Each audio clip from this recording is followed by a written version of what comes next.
Bismillahirrahmanirrahim. Assalamualaikum warahmatullahi wabarakatuh.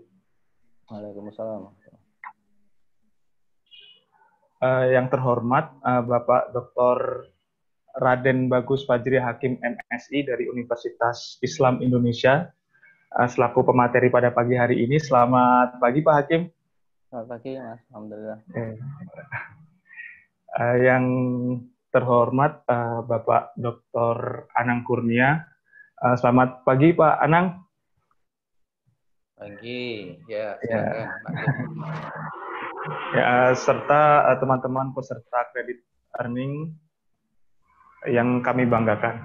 Baiklah, pertama-tama marilah kita panjatkan puji syukur kehadirat Tuhan Yang Maha Esa yang telah melimpahkan rahmat serta karunia-Nya kepada kita semua, sehingga pada kesempatan ini kita masih diberi kesempatan, nikmat sehat, nikmat iman, sehingga dapat berkumpul dalam kuliah kredit earning pada pagi hari ini. Semoga tetap terjaga semangatnya untuk mengikuti kuliah kredit earning pada pagi hari ini. Selanjutnya saya ucapkan selamat datang kepada pembicara kredit earning pada pagi hari ini, Bapak Dr. Raden Bagus Fajri Hakim MSI, dan juga peserta kredit earning Satria Data yang sampai saat ini sudah mencapai pertemuan ke-7. Nah, baiklah, sebelum kita memulai acara pada pagi hari ini, alangkah baiknya kita awali dengan doa agar acara kita pada pagi hari ini diberi kemudahan dan kelancaran. Berdoa menurut agama dan kepercayaan masing-masing. Berdoa mulai.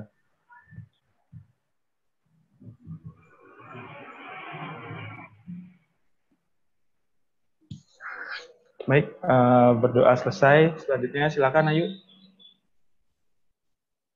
Baik, teman-teman, alhamdulillah kita dapat berjumpa kembali di kredit earning yang ke-7. Sebelum lanjut ke penyampaian materi, mungkin kita bisa berkenalan terlebih dahulu dengan Pak Hakim ini. Jadi Pak Hakim ini merupakan dosen di Universitas Islam Indonesia. Beliau pernah menjadi narasumber di berbagai workshop yang berkaitan dengan analisis data dan big data. Banyak sekali cara workshop yang pernah didatangi dan diisi oleh Pak Hakim ini. Jabatan beliau saat ini adalah menjadi Sekretaris Eksekutif Sekretariat Pimpinan UII, Direktur Artificial Intelligence Creative Center of Excellence UII, dan pada tahun 2014 sampai 2018 beliau menjadi Ketua Program Studi Statistika UII. Pada tahun 2010 sampai 2014 menjadi Koordinator Laboratorium Komputasi UII. Pada tahun 2016 sampai 2018 menjadi Pembina Data Science Indonesia atau DSI Chapter Jogja. Pada tahun 2016 sampai 2018 menjadi Ketua Bidang Pendidikan Forum Pendidikan Tinggi Statistika Indonesia. Beliau ini merupakan lulusan S3 Departemen Matematika UGM. Mungkin itu profil singkatnya yang bisa saya sampaikan. Apabila disampaikan lebih banyak mungkin tidak cukup ya Pak waktunya. Itu nggak ada apa-apanya sama Pak Anang, Mbak. Lanjut. Pak Anang mungkin ada yang mau ditambahkan Pak sebelum menyampaikan materi dari Pak Hakim. Bagusnya Pak Anang yang ngisi, saya dengerin ini. Baik, terima kasih sama Pak Hakim gitu kan. Ini kalau orang Jawa sama orang Sunda gini saling dorong aja itu kerjaannya. Kita udah biasa gitu kan, saling dorong-dorongan gini. Terima kasih Pak Hakim sudah berkenan untuk mengisi ya. Mudah-mudahan kegiatan kita kali ini sebagai kegiatan pertama di pola kayak gini lah gitu kan ya di Indonesia, dan mudah-mudahan bisa terus berlanjut dan membawa berkah bagi semua. Nah, ini yang paling utama.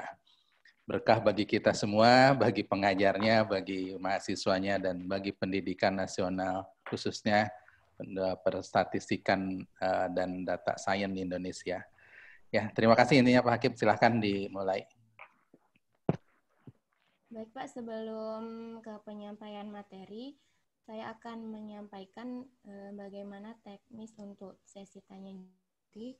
Jadi para peserta webinar nanti akan menyampaikan pertanyaan melalui kolom Q&A.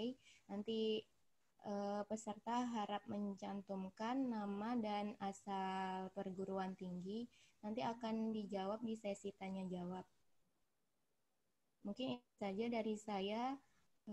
Pak Hakim bisa langsung ke penyampaian materi. Monggo Bapak. Ya, sudah muncul nih ya?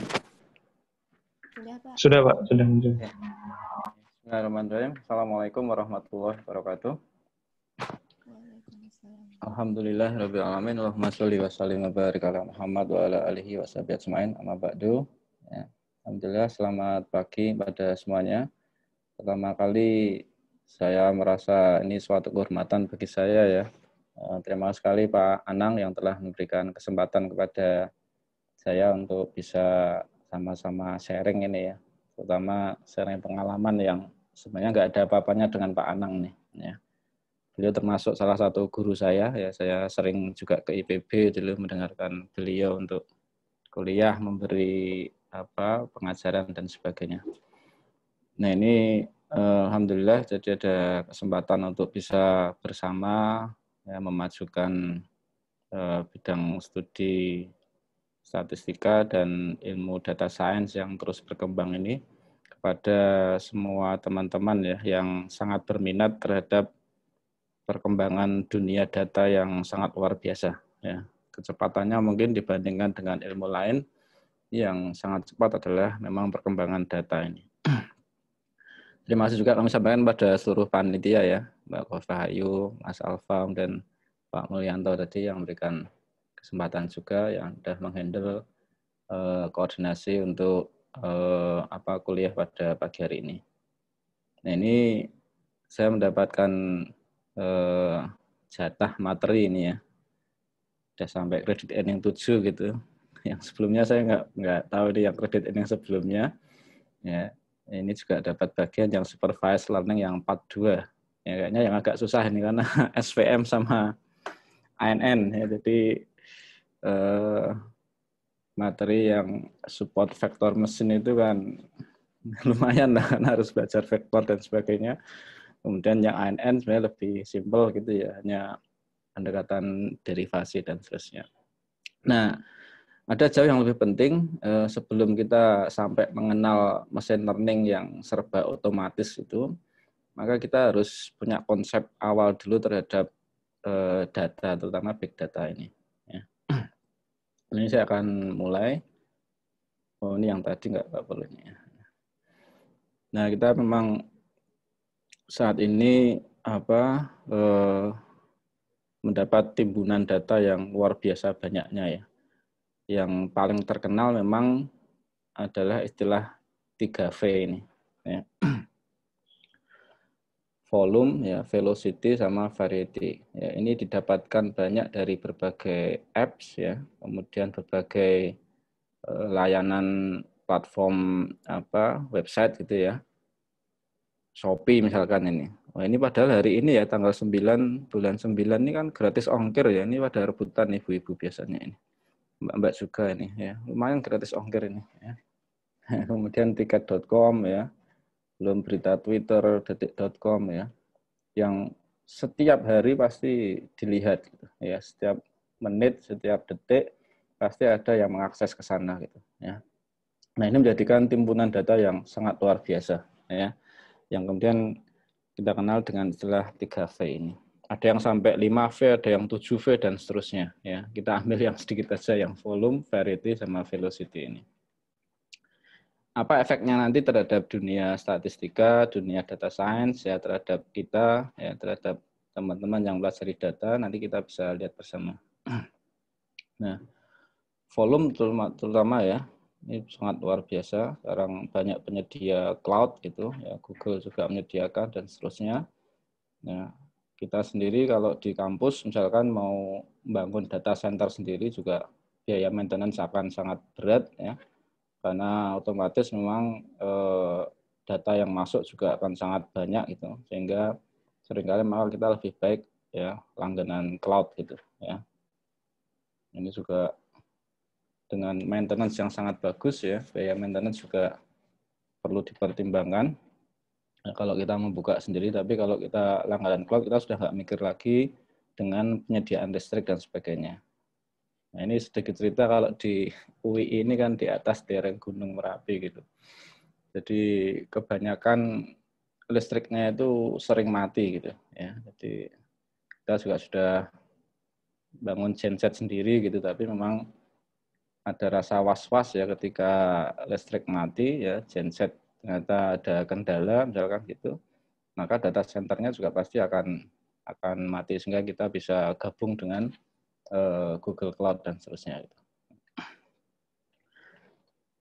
Nah, velocity memang ya kecepatan data yang masuk ya di log server itu luar biasa sangat ya.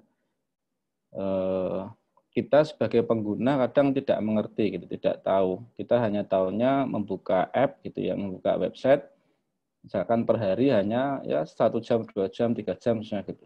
Tapi kalau kita lihat dari sisi log server, maka sangat cepat sekali data itu masuk ya. Mungkin ada yang bekerja di Telkom, bekerja di mana bisa melihat data servernya itu. Ya, kecepatan data yang masuk sangat luar biasa ya. Sehingga menjadikan data memang sangat banyak itu. Nah, juga dari variety ya. Variety-nya juga data sekarang bukan hanya berupa angka ya.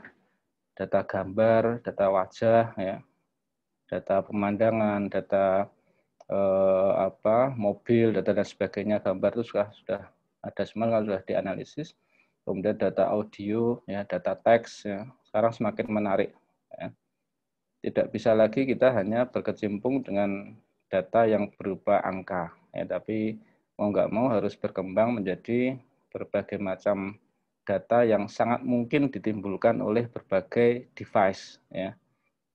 Nah, ini yang umum yang baru kita ketahui kan data angka, data teks gitu ya, kemudian data gambar ya, belum nanti data video ya, data audio dan seterusnya.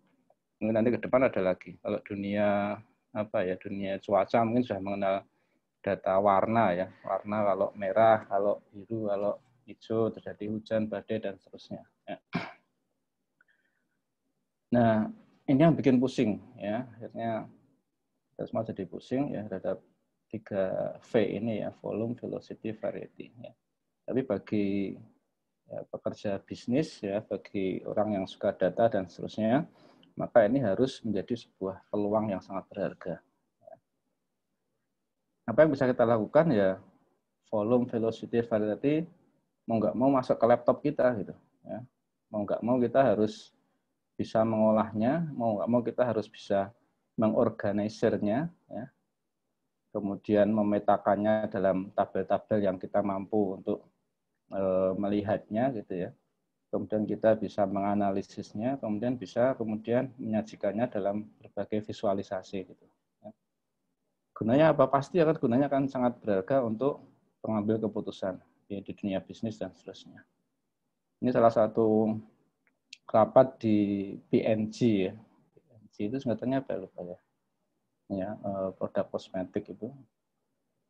Nah, mereka sudah menggunakan dashboard untuk setiap kali rapat untuk pengambilan keputusan gitu.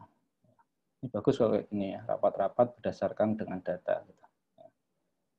Nah, kemampuan teman-teman yang ahli data berada di sini, bagaimana mengubah big data berupa volume, ya, velocity, variety tadi, ya, menjadi sesuatu yang bisa kita organisir di laptop kita. Gitu. Ya. Kemudian kita olah, kemudian kita bisa memvisualkan, ya, menjadi gambaran-gambaran yang akan dengan mudah ya, digunakan sebagai pengambil kebijakan. Nah, mau nggak mau karena data science dan sebagainya, ya, basic utamanya itu adalah statistik ya. Ya, berbagai macam berbagai macam opini terhadap data science itu. Tapi dari saya sendiri yang sedikit belajar tentang data science ini memang mau nggak mau ilmu statistiknya harus kuat di sini. Ya. Nah, kalau kita searching di Google, salah satu yang muncul itu adalah dari Wikipedia ini ya.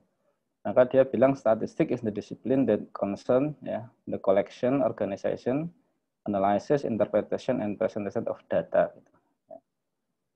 Nah, saya mencoba mengamati seluruh pekerjaan data science ini dari sisi yang dibangun dengan definisi ini gitu. Ya. Dengan definisi bahwa itu adalah collection, organization, analysis, interpretation, and presentation of data. Dan ketika kita cari berbagai sumber yang lain, memang dari Oxford Reference ya, ada buku Dictionary of Statistics, nanti juga ada Dictionary of Statistics Term dan sebagainya yang lain, dan memang sama ya. Jadi definisi hampir sama, yaitu collecting, displaying, analyzing of data. Jadi intinya di sana. Jadi dia concern with the collection, organization, analysis, interpretation, and presentation of data ini. Nah, collection, organization, analysis, interpretation, and presentation data ini ya kita kembalikan lagi ke 3V tadi gitu ya. Volume, ya, velocity, sama variety gitu. Ya, bagaimana kemudian mengolahnya, mengambilnya, mengumpulkannya, ya, kemudian mengorganisirnya, menganalisisnya, kemudian memberikan interpretasi dan menyajikannya gitu. Nah, kalau kita bingkai jadi seperti ini ya. Nah, bagaimana cara kita kemudian mengumpulkan data ini? Ya. Yang tren sekarang adalah crawling data, ya, crawling data dari Twitter, ya, crawling data dari berbagai macam website, ya, crawling data dari berbagai macam sumber dari app dan sebagainya gitu. Ya. Nah, ini pekerjaan yang asik-asik gimana gitu ya. Satu sisi ada yang mengatakan itu legal, ada yang mengatakan ilegal dan seterusnya ya. Tapi ini adalah satu hal yang sangat menarik ya, crawling data ini. Kemudian ada juga yang mengatakan scraping ya, crawling dan scraping ada yang mengatakan beda, ada yang mengatakan sama ya. Tapi yang jelas memang scraping ini lebih khusus gitu ya. Kalau crawling kan crawl dari semua website, bisa diambil algoritmanya, HTML-nya dan sebagainya. Scraping mungkin lebih sifatnya khusus ya, hanya teksnya saja, hanya angkanya saja dan seterusnya. Nah, ada juga data yang sudah tersedia. Tinggal kita download aja ya dari UCI, mesin, laboratory, kemudian dari Kaggle dan sebagainya. Kita tinggal download aja. Ada juga beberapa website yang menyediakan layanan API ya. Jadi mereka membuka diri untuk siapapun yang mau menggunakan datanya ya. Maka kemudian dia menyediakan API ya, daripada dibajak ya websitenya dan sebagainya, maka sangat bagus kemudian website itu membuka diri. Twitter API dan sebagainya. Memang masuknya pasti pakai token, pakai beberapa persyaratan khusus agar kemudian bisa ikut bersama mengakses data yang ada dalam website tersebut. Nah, kalau yang kita sering laksanakan adalah survei ya, survei biasa menggunakan berbagai macam peralatan fisik, misalkan kertas dan sebagainya. Atau sekarang pakai Google Form juga bisa dan seterusnya. Nah, ada juga data yang dari log server ya, data log server ya. Ini juga pasti khusus ya, ada cara tersendiri juga untuk mengambil data dari log server. Kemudian sensus ya, yang cukup menghabiskan dana ya, biaya yang sangat besar, habiskan banyak tenaga, energi, ini sensus ya, sangat berat ini. Ya. Nah, berbagai macam data tadi ya, itu yang problem memang kemudian format datanya itu tipenya kan berbeda-beda ya. Ada yang DOC ya, dokumen, ada XLS, ada PPT, PDF, TXT, banyak sekali data ya, berbagai macam format. CSV, EXE dan sebagainya ya. Ini jadi tantangan sendiri bagi teman-teman yang suka data, bagaimana kita mengolah data yang ada di ya berbagai format dari penyedia layanannya. Nah, data yang kita kumpulkan tadi kemudian kita organisir ya. Jadi mau nggak mau kita harus ya bisa mempelajari pelajaran tentang database ya, karena sifatnya dia adalah sebagai sebuah platform yang digunakan untuk ya menampung data, mengumpulkan data, maka kita harus bisa kemudian menyusun data itu dalam susunan yang bagus ya. Relasi antar datanya, ya relasi tabelnya, bagaimana kemudian kita membuat flow aluran datanya, DFD-nya dan seterusnya gitu. Ya. Nah, ini semua bisa tertampung dalam database yang kita susun dengan bagus ya. Yang sangat populer adalah MySQL. Ya. Meskipun sekarang sudah diberi Oracle, tapi memang MySQL ini masih banyak digunakan. Ya. Dan ada juga data yang sifatnya sedikit tidak terstruktur gitu ya, NoSQL ya. Beberapa waktu yang lalu juga Hadoop ya sangat cepat diadopsi gitu karena dia bisa menampung data ya dengan jumlah yang besar ya dan bisa diskalakan, ada tambahan data bisa ditambahkan ya dengan susunan atau arrangement yang bagus ya. Kemudian ada juga Spark ya yang mengalahkan Hadoop dan seterusnya. Nah, beberapa teman yang bekerja di startup sekarang juga sudah menggunakan Apache Nivi ya. Tapi nggak mau ketika belajarnya kita harus belajar dulu dengan Docker gitu, karena kumpulan data tadi bisa dihimpun dalam satu platform. Ya. Kita bisa mengumpulkan data yang berasal dari database MySQL, kita juga bisa nampung jadi satu dengan data yang berada dari Twitter misalkan, kemudian kita bisa ambil juga data berupa gambar, kita tampung jadi satu di Apache Nivi ini. Ya. Ini sangat luar biasa, bagus banget ini. Ya. Kemudian masing-masing kita relasionalkan ya dengan nama prosesor itu tiap tabelnya gitu. Nah ini tidak ada salahnya kemudian kita belajar ini. Karena apa? Karena memang ya karena data makin banyak, makin terbuka dan seterusnya dengan berbagai macam struktur formatnya yang berbeda-beda. Maka mau nggak mau kita ya harus mengumpulkannya. Kita juga nggak tahu apakah mereka nanti akan berhubungan data tersebut atau apa. Tapi ketika kita punya kumpulan data yang besar, maka bisa jadi akan ada relasi antar mereka. Contoh beberapa teman kemarin sempat membuat tentang COVID ini ya. Sebenarnya untuk ketahanan sebuah wilayah itu, apa yang menjadikan ukuran bahwa sebuah wilayah itu tahan terhadap COVID ini gitu. Maka kemudian bisa kemudian menggunakan Apache Nivi ini mengumpulkan semua data yang terkait dengan COVID-nya sendiri, ya, berapa yang meninggal, berapa yang sembuh, berapa yang positif dan seterusnya. Kemudian data UMKM, ya, ini bisa kita tampung di situ juga. Kemudian beberapa data terkait dengan pasar tradisional yang ada di sana, kemudian pasar-pasar minimarket yang ada gitu. Nah itu bisa kita tampung semua jadi satu. Ya. Tapi kita harus mengenal juga namanya Docker. Ya, di sini main Java dan seterusnya. Ini beberapa sumbernya. Ya, Excel tetap masih dipakai. Ya, Excel ini luar biasa. Ya, sampai sekarang memang cara termudah dan simple gitu. Tapi dia sangat powerful untuk bisa menggerakkan data yang di bawah 1 juta dan seterusnya, 1 juta baris, dia masih sangat powerful, ya sangat nyaman untuk dipakai. Tapi memang kita harus mengenal MySQL, ya. Bolehlah kita mengenal konsep-konsepnya. Nah, kemudian analisis, ya. Analisis ini selama ini memang terkumpul paling tidak di 5 hal ini, ya. Meskipun pasti akan terus berkembang gitu. Ya.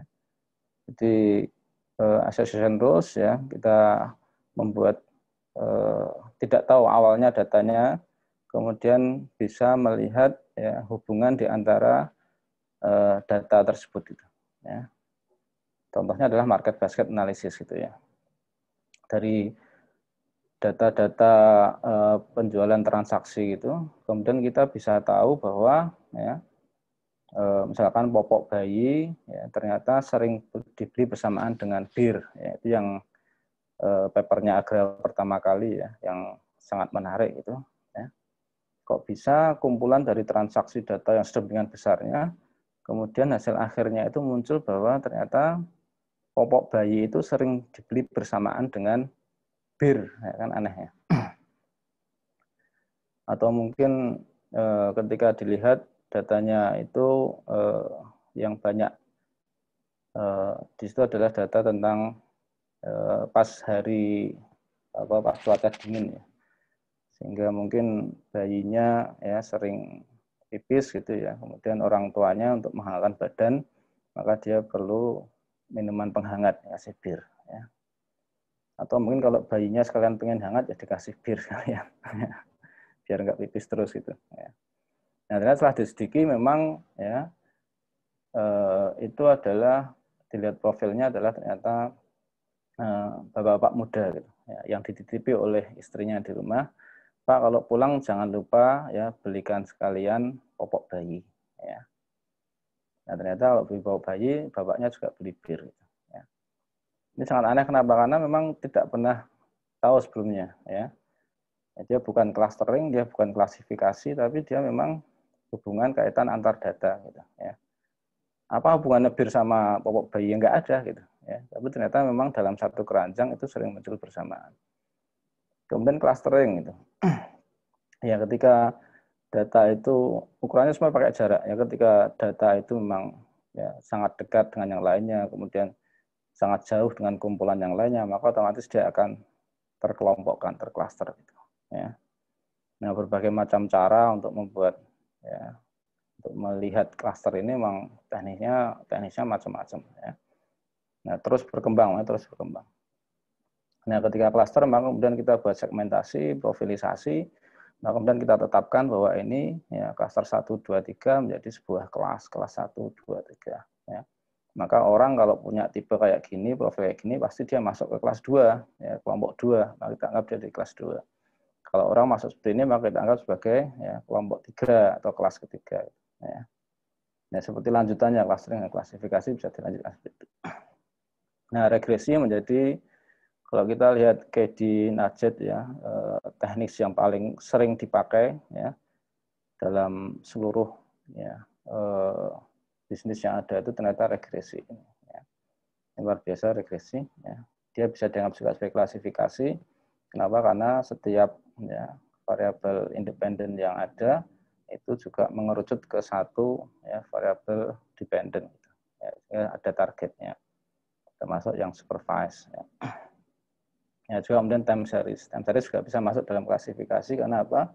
Karena data bulan setelahnya bisa dianggap sebagai target dari data bulan sebelumnya. Atau 3 data bulan sebelumnya, ya targetnya adalah data keempat, ke bulan keempat, dan seterusnya gitu. Ya.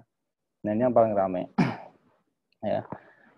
Paling enggak 5 hal ini ya yang sering muncul dalam analisis di dunia data gitu ya, association rules, ya, clustering, classification, regression, time series gitu.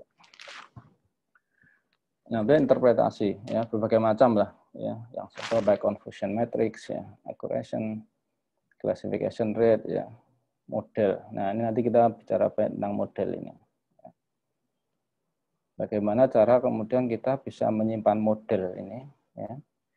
Karena kita kan sangat susah ya mendapatkan sebuah model yang bagus gitu. Misalkan ketika melakukan regresi ada variabel dependent 1, Y, kemudian dependennya ada banyak X1, X2, X3, X4. Misalkan ingin diketahui ya keuntungan bulan tertentu gitu, ya, dipengaruhi oleh pengeluarannya, dipengaruhi oleh iklan di TV, iklan di media sosial, ya, iklan di majalah, dan seterusnya. Nah, kemudian ketemu modelnya. Nah, hampir sebagian besar teman-teman yang mengerjakan skripsi dan seterusnya, model ini hanya berhenti di kesimpulan saja gitu. Kesimpulan akhirnya Y sama dengan itu gitu, ya. Sekian X1 ya, plus sekian X2 plus sekian X3. Nah, ini sayang sekali. Kenapa? Karena harusnya model itu kemudian kita bungkus ya. atau kalau dalam data science di serialisasi ya, dalam pickle, dibentuk dalam pickle itu, sehingga dia nanti bisa dilempar di berbagai macam platform ya. Sehingga orang ketika mengakses ya, pengen tahu prediksi harga motor misalkan, pengen tahu prediksi harga apartemen ya, berdasarkan berbagai macam variabel, maka dia tinggal klik saja kemudian muncul hasil akhirnya. Hasil akhir ini karena ya, model tadi sudah disimpan dalam pickle sehingga kita masukkan semuanya ya, akan muncul hasilnya seperti itu. Ya. Nah, ini ada tambahan ilmu yang harus dipelajari nanti ya, itu. Serialisasi model ya. Nah, kemudian informed decision making ya. Jadi interpretasinya apa yang kita buat ya menjadi sebuah ya, hasil analisis yang dia ini memudahkan ya, sangat terinformasi buat pengambilan keputusan. Kemudian anticipation need with trends identification atau membuat market segmentation ya, interpretasinya sampai ke arah sana ya. Yang pasti juga cost efisiensi ya. Karena hampir semua bidang yang kita lakukan pasti terkait sama masalah finansial ya. Maka bagaimana caranya interpretasinya juga ke arah yang sifatnya pembiayaannya bisa diperhemat. Dan juga clear foresight ya, performance kerja dari interpretasi yang kita buat terhadap hasil analisis yang kita lakukan itu juga mendapatkan performance yang bagus itu. Yang terakhir ini ya, maka akhir dari awal tadi pengumpulan dan sebagainya adalah diletaknya di visualisasi. Ya. Visualisasi yang bagus adalah yang seminimal mungkin ya, tetapi sangat dengan mudah diambil kebijakan oleh ya, si pengambil kebijakan. Ada yang kemudian semua analisis ditampilkan dalam dashboard, ya, sehingga pengambil kebijakan jadi bingung. Ya. Maksudnya biar keren gitu, ya, semua diagram muncul, lingkaran muncul, diagram laba-laba muncul, ya, bar chart muncul, lah, jadi malah bingung. Ya. Biar keren Pak, warna-warni gitu. Ya. Jadi malah jadi bingung. Ya. Jadi semakin sedikit, semakin bagus, ya. Sedikit dalam artian benar-benar itu merupakan ukuran yang bisa meningkatkan kinerja dari perusahaan itu. Nah, biasanya ada dua, Tableau, Power BI, ada Google Data Studio, Excel sekarang juga sudah untuk dashboardnya juga bagus, ya. Atau ya, yang kalau teman-teman suka R, pakai R Shiny juga sudah sangat bagus sekarang, ya. Nah, ini bisa kita lakukan sana. Tableau sama Power BI ini. Ya, jadi ini adalah rangkaian yang akan kita lakukan gitu, ya, dalam berbagai hal ketika kita terkait sama data science. Gitu, ya. Bagaimana cara kita ngumpulin data, ya, kemudian mengorganisirnya dalam bentuk tabel, kita simpan dalam database, kemudian database itu kita ya, ETL, extract, transform, load gitu ya, sehingga kemudian bisa kita analisis.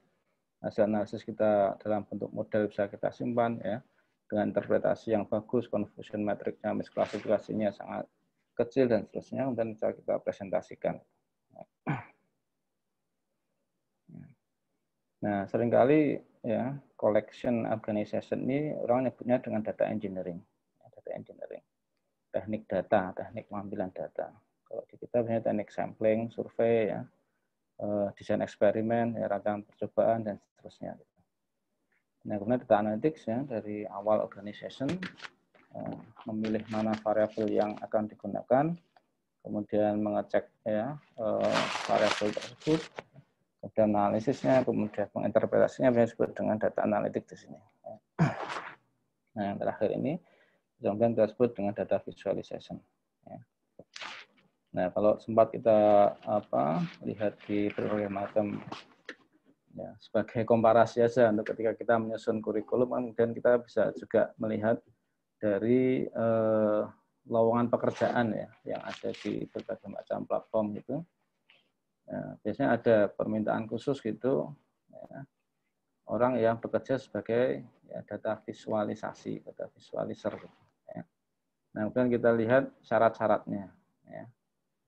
Banyak data harus mengenal Tableau, termasuk juga diantaranya. Gitu, ya. Tapi ada khusus gitu, ada juga permintaan khusus hanya orang yang pintar memvisualkan data. Ya. Nah, paling enggak tapi dia harus tahu dari awal gitu. Data apa sih yang sudah terkumpul dan seterusnya. Ya. Nah, ini menjadi satu rangkaian ya, satu rangkaian yang dijalankan gitu. Nah, kita akan kesulitan ya, misalkan kalau sebagai seorang statistikawan ya, tiba-tiba hanya diplot suruh analisis gitu. Ya. Datanya pokoknya kayak gini, kemudian dianalisis gitu. Ya. Bisa, pasti bisa gitu. Karena ya kalau kita cuma masukkan ke dalam rumus kan dia akan kalau angka ya keluar angka juga gitu. Ya. Tapi ketika kita tidak tahu bagaimana awal cara pengumpulan datanya gitu, ya. Kemudian penetapan variabel-variabel yang kita pakai gitu, dan kita langsung analisis rasanya ada yang kurang. Gitu. Ya. Jadi ini adalah sebuah pipeline yang memang ya bagi seorang data scientist ini sangat penting gitu. Ya. Data pipeline ini sangat penting. Mulai dari kita mengumpulkan, mengorganisir ya, menganalisis, menginterpretasi dan mempresentasikan itu baik satu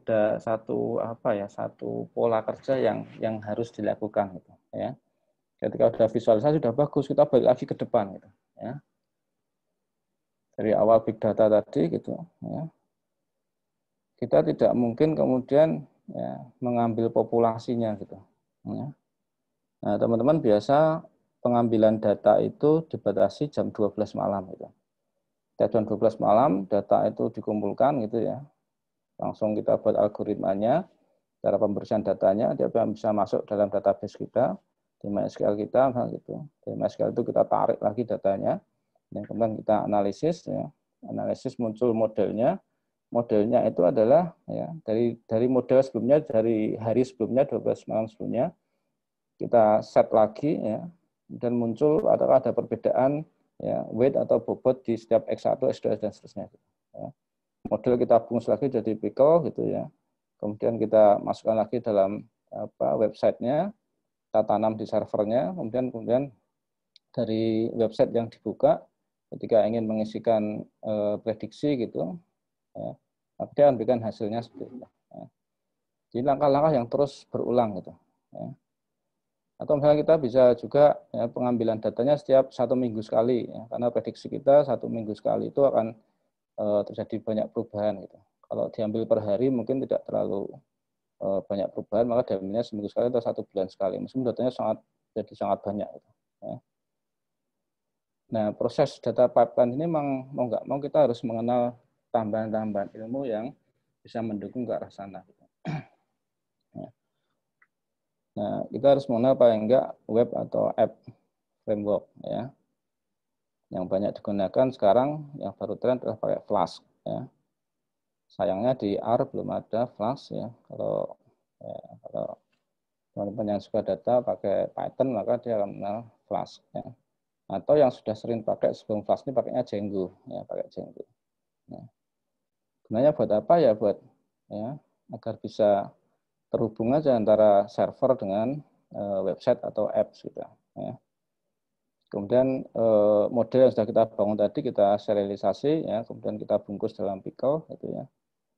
Kemudian serialisasi ini bisa digunakan untuk ketika orang masukkan keinginan ingin memprediksikan sesuatu. Nah, di sini kemudian kita berpikir bagaimana caranya itu semua serba otomasi gitu. Ya. Namanya dikenal dengan machine learning ini.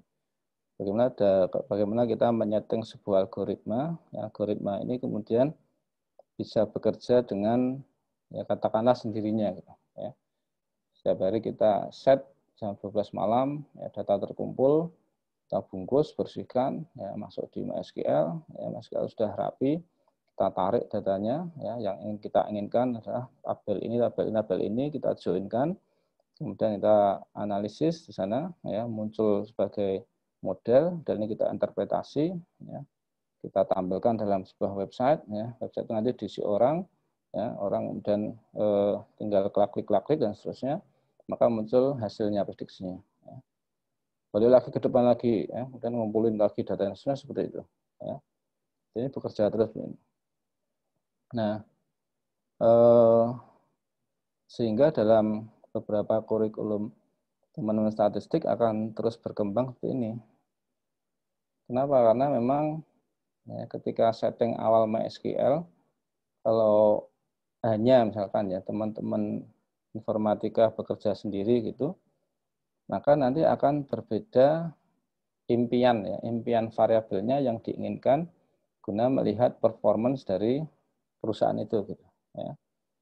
Teman informatika mungkin ingin ya membuat sebuah database yang bisa menampung semua tabel ya, semua entitas ya dimasukkan sana gitu. Ya, adalah untuk melihat sebuah performance ya bisa jadi ada variabel yang tertinggal gitu. Sehingga perlu ada kerjasama dengan teman statistik bahwa ini loh kita variabel yang kita ingat ini gitu. Ya. Nah, gap itu mungkin saja terjadi, sangat saja terjadi ya. Nah, teman-teman yang bergerak di belakang ya di bagian belakang backbone-nya dari perusahaan gitu. Nah, kalau mengerjakan sesuatu ya asik sendirian gitu ya. Ketika teman-teman yang lain yang analisis ya meminta data ya biasanya kemudian silakan ambil data sendiri gitu. Kemudian dikasih akses saja yang private gitu ya. Nggak bisa ambil raw data. Ini kalau bisa bekerja sama sangat bagus dari awal mendesain sebuah startup gitu yang sudah ingin kita incar gitu variabel yang digunakan untuk menilai performance dari perusahaan ini. Ya. Jadi tambahan-tambahan yang mungkin ya yang bisa disisipkan dalam kurikulum statistika gitu sehingga kita akan bisa mengenal ya bahwa sebegitu berharganya ya model yang kita bangun itu. Ya. Oke, ini nanti akan kita bicarakan ya di classification. Ya, classification. Ini salah satu ya hasil skripsi dari mana statistik yang di UI kebetulan dengan prediksi harga sewa apartemen herokup.com. Ya, ini masih pakai yang free dari herokup gitu. Nah, dari mana dia dapat datanya? Dia dapat datanya dari Mamikos ini. Mamikos.com ini. Dia ambil seluruh datanya, ya, data apartemen yang dijual itu gitu. Beberapa apartemen yang disewakan, misalnya gitu dia ambil ya, di crawling semua datanya gitu. Kemudian kita dipilih-pilih gitu ya.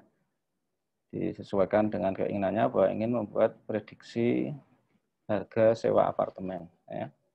Di Jakarta. Ya, Jakarta ada berapa kecamatan itu ya. Di kecamatannya kemudian apartemennya juga ada beberapa tipe gitu ya. Ada beberapa ukuran dan seterusnya ya. Nah, kemudian kalau nggak salah pakai random forest ya. Kemudian muncul data, muncul modelnya kemudian dibuat tadi ya, diprediksi ini. Nanti bisa teman-teman silakan buka ini ya, prediksi harga sewa apartemen ya, herokup.com. Yang lain juga misalkan ya prediksi harga mobil ya. Berapa harga mobil Anda ya. Karena kita nggak pernah jualan mobil atau kita beli mobil hanya sekali-sekali aja gitu 5 tahun sekali, 10 tahun sekali, jadi nggak mungkin mengikuti perkembangan harga mobil ya baik yang second atau yang baru dan seterusnya gitu. Maka ini jadi sangat berguna gitu ya. Kalau kita masukkan merek mobilnya ya. Kemudian apa tahunnya manual atau otomatis dan seterusnya ya. Nah, ini juga didapatkan ya, ini juga harga motor bekas ya.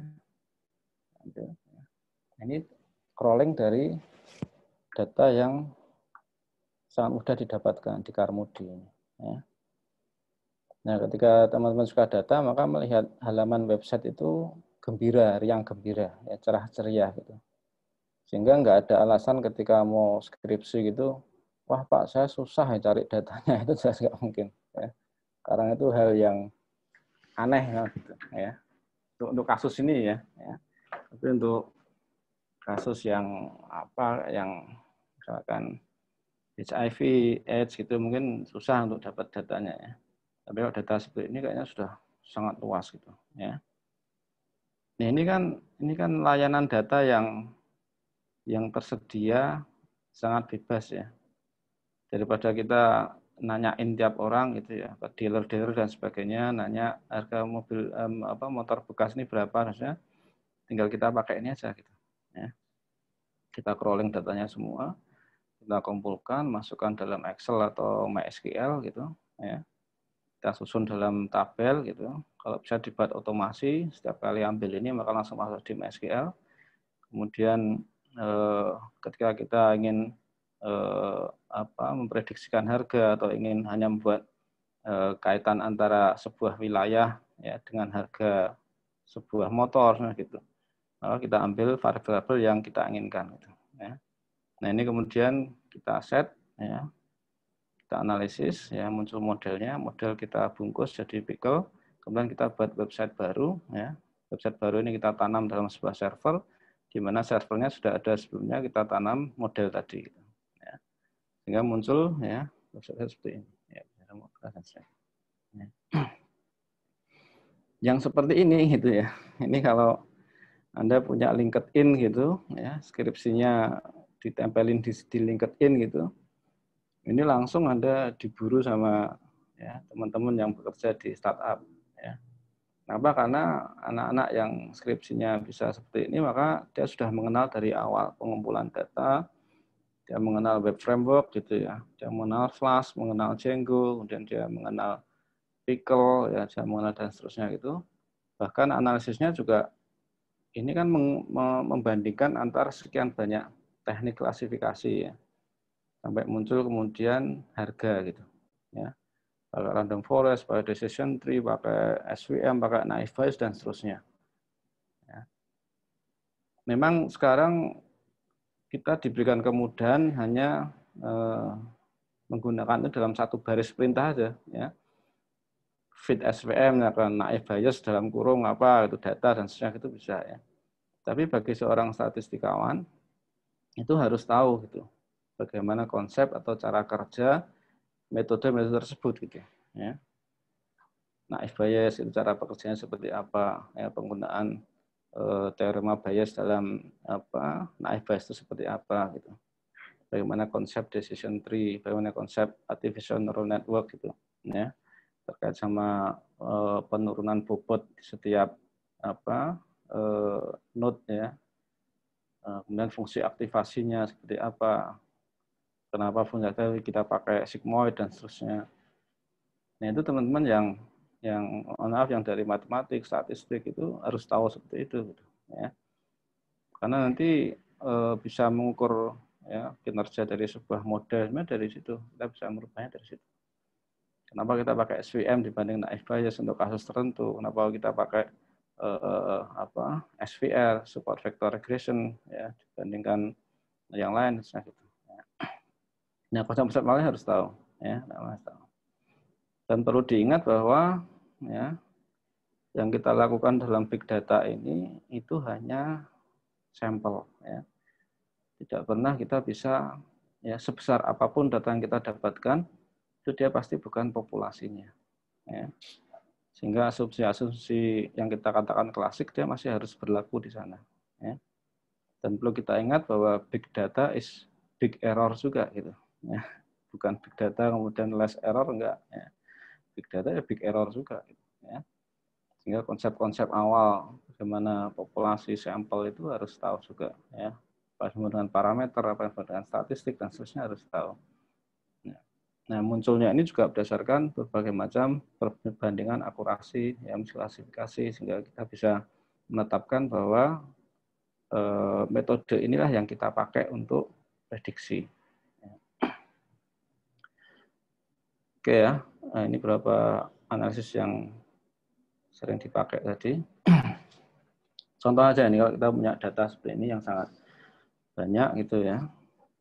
Nah, kalau kita berhadapan dengan data yang besar seperti ini, maka akan sangat susah bagi kita untuk memetakan. Gitu, ya.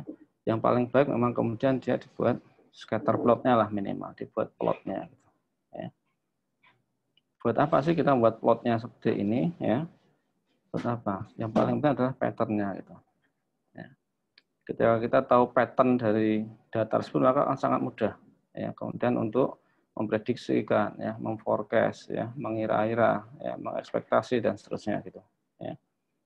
Kunci utama adalah memang bagaimana pola data tersebut, bagaimana pattern dari data yang kita punya itu. Ya. Nah, beberapa contoh misalkan ya, datanya ternyata ya agak ngumpul lah di dua sisi gitu ya. Sehingga kita bisa membuat dia menjadi data cluster gitu ya.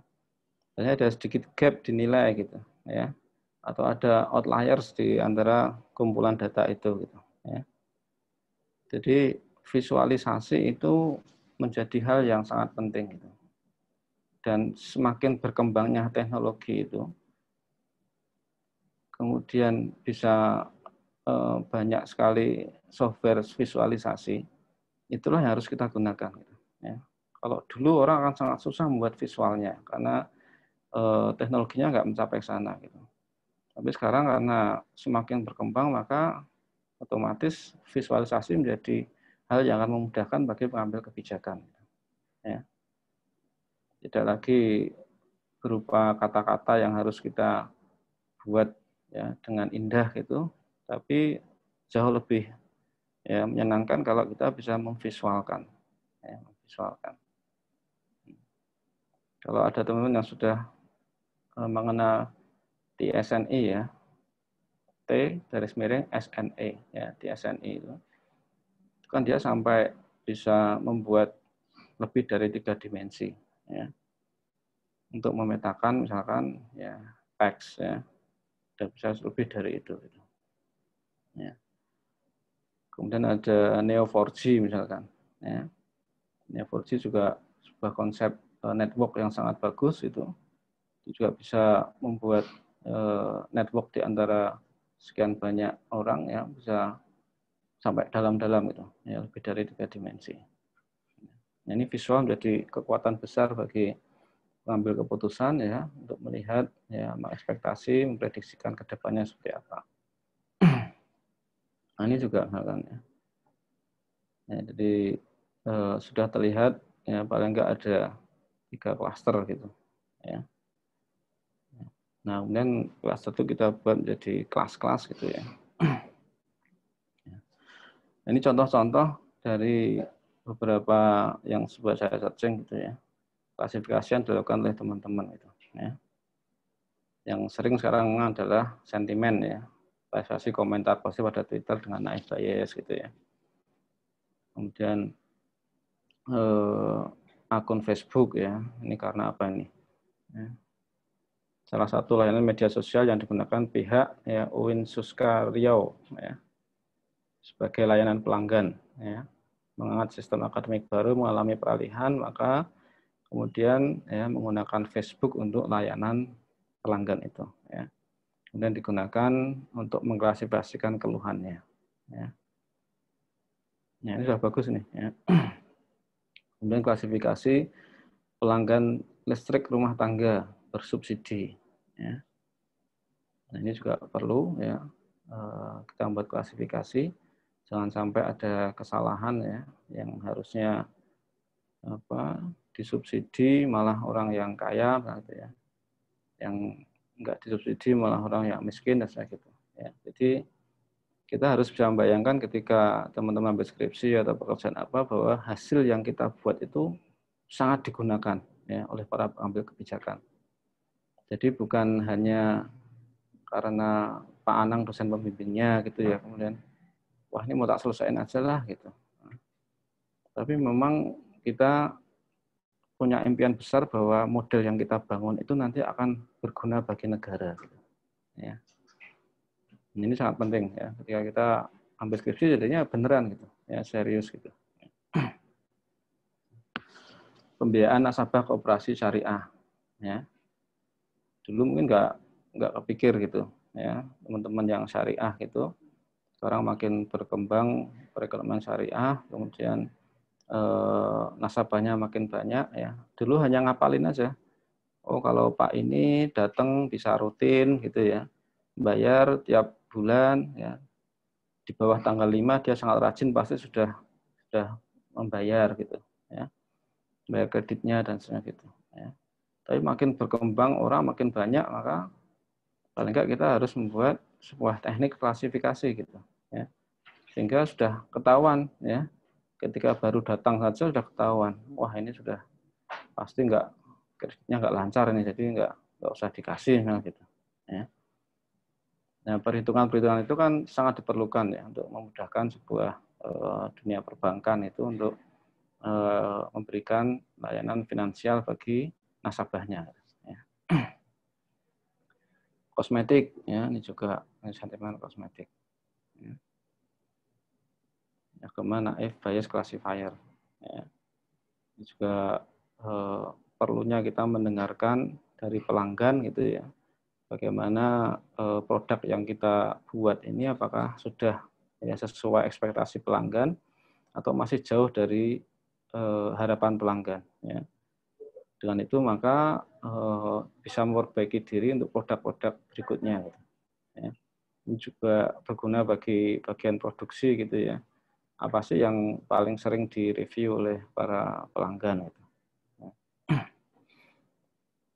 Yang kemudian bergerak menjadi toko online JDID, ya sekarang kita bisa lihat lah di Shopee, Tokopedia, Bukalapak sebenarnya.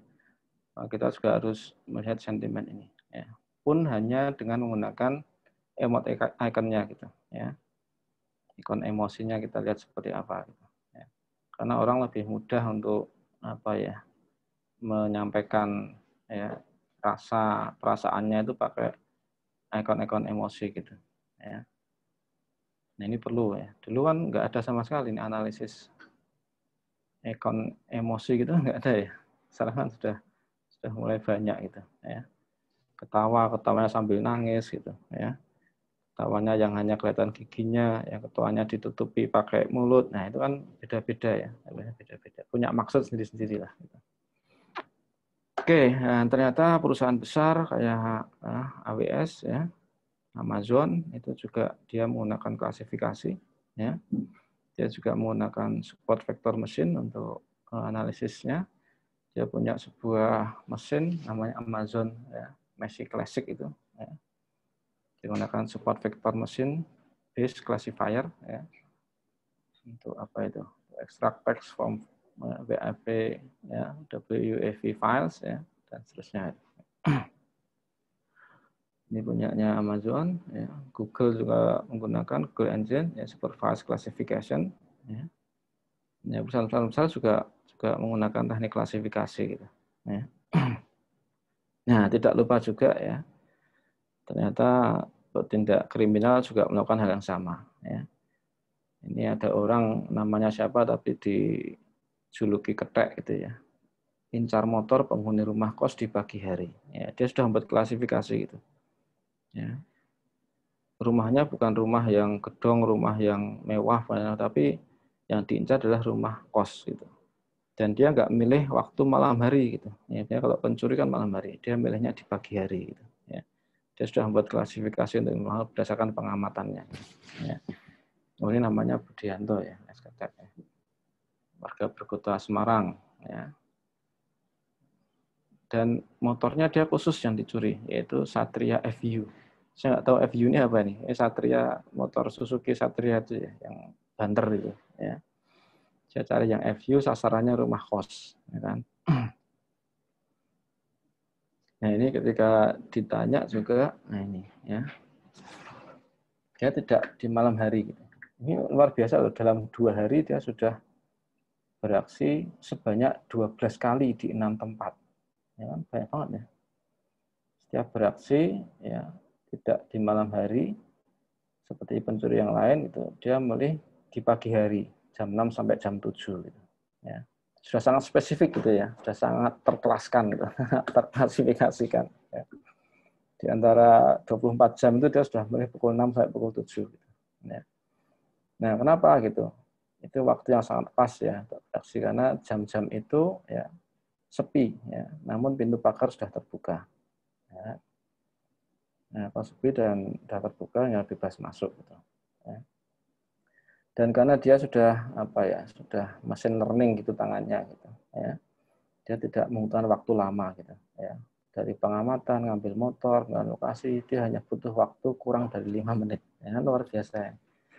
Machine learning-nya sangat bagus ini ya. Pengamatan, ngambil motor, lokasi, dia hanya butuh waktu kurang 5 menit. Paling 5 menit aja itu dikasih, habis itu pergi ya. Nah, tapi dia sayangnya sayangnya ya, itu masih kalah klasifikasinya sama Pak Polisi itu. Mesin learningnya polisi lebih bagus itu. Ya. Nah, sebelum sempat menjual motornya, ya polisi berhasil mendeteksi keberadaannya. Gitu. Ya. Klasifikasinya lebih pintar Pak polisinya gitu. Ya.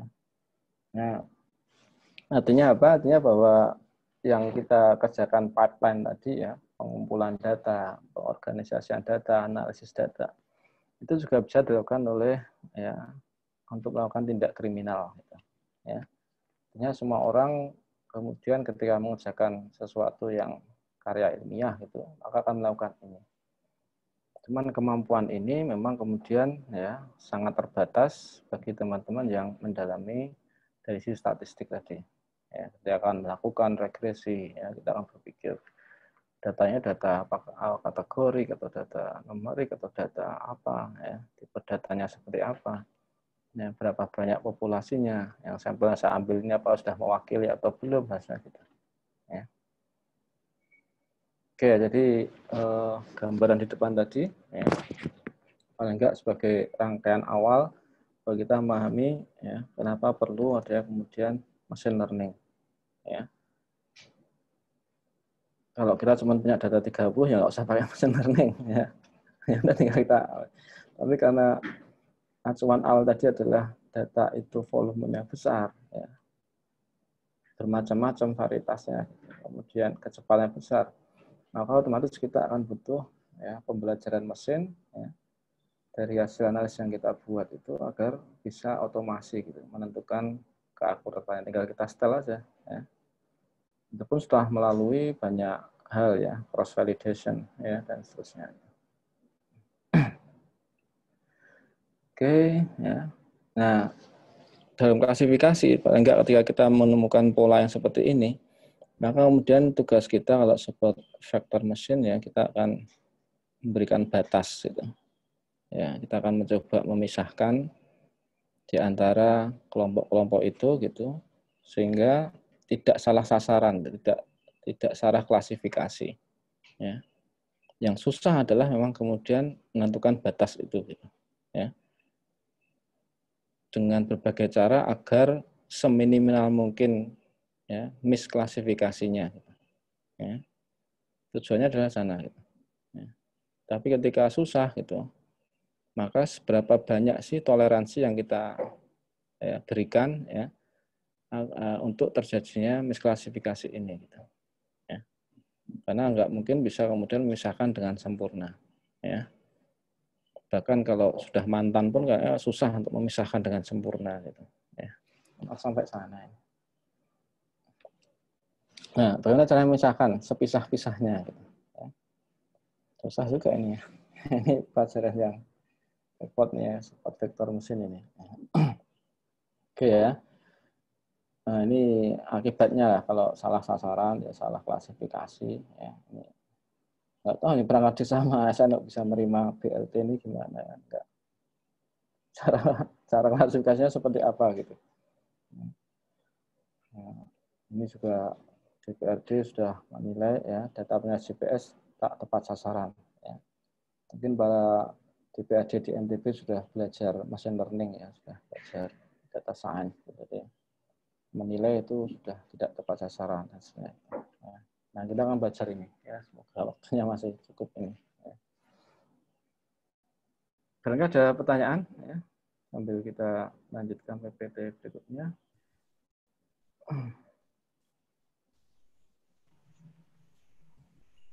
Ya, baik Pak. Di sini di kolom Q&A sudah ada 2 pertanyaan ya Pak. Ya. Sudah ada 2 pertanyaan. Mungkin mau dijawab sekarang Pak. Oke, kolom Q&A ya.